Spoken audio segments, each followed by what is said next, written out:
Yo, what's up guys, welcome back. So from the OCG metagame breakdown video I recently posted, or if you have seen the decklist from the OCG tournaments from past weeks, you saw that with the release of the Yugi and Kaiba structure decks, their metagame shifted a lot, as you see here in the results from last weekend, the last weekend of June and the first weekend of July.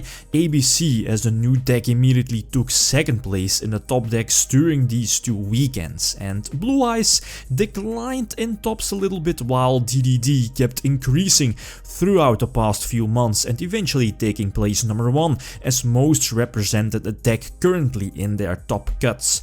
One important note is that these results don't include previous weekend, the previous weekend, where their new set, Invasion of Venom, featuring cards like Treatoad, Dimension Barrier and so on. So yeah, last week wasn't included in these results, but I'm very sure that if we wait another weekend, these numbers will again change.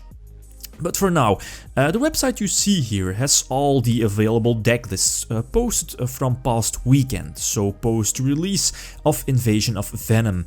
So it's interesting to see which impact certain very hyped up cards made during their first weekend of release. Except yeah, still first weekend, very early, so give it time. The players are actually just give the players time to get the new cards that are available, and give them time to test them out in tournaments. So next weekend we'll probably see a bigger impact of Invasion of Venom on their metagame. But for now I wanted to see if Treatoad was doing anything in their metagame, and from all the lists posted from previous weekend I was able to find two deck lists that topped a certain tournament.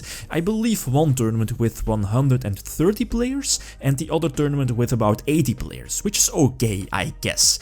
This is the first decklist, and interesting enough is that both decklists were main decking 3 copies of Frog the Jam, you know, the level 2 normal frog that Konami TCG excluded from the Frog series. But why was that? Well, it's actually very easy, as you see here.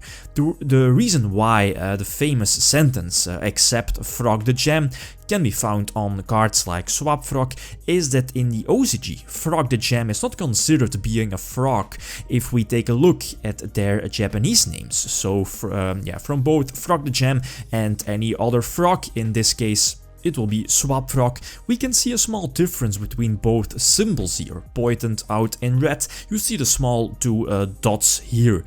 So it's that easy, and due to the translation from the OCG to the TCG, our version got Frog in its card name, while in the OCG, that one was different. So the OCG players are not able to search out Frog the Jam with something like Dupe Frog, while normally we in the TCG technically are able to search out Frog the Jam with Dupe Frog due to its card name, but it's that one little sentence that prevents it from being searchable here in this case. Anyway, you see here in the first decklist, they actually have legit reasons to main deck it, like Rescue Rabbit is still at 3 in the OCG. Seems a lot though, for only 3 normals in your deck. The Unexpected Die to immediately get your Frog the Jam on the field for a possible rank 2 exceed play is kinda great, I'm not going to lie. Ghost Ogre is also gaining popularity in the OCG next to DD Crow to hit important cards in the grave, which is kinda crucial against a deck like ABC or DDD, for example. This deck also decided to play 3 copies of Cradle Slime Jr., which is also an Akka type, by the way, on its own, so you can send one, for example, from your deck to the grave with Swap Frog and later reborn it with another copy of Slime Jr. in your hand. Last, Ghost Reaper is also a crucial side deck card to hit those pesky extra deck monsters like Darklaw and ABC Dragon Buster.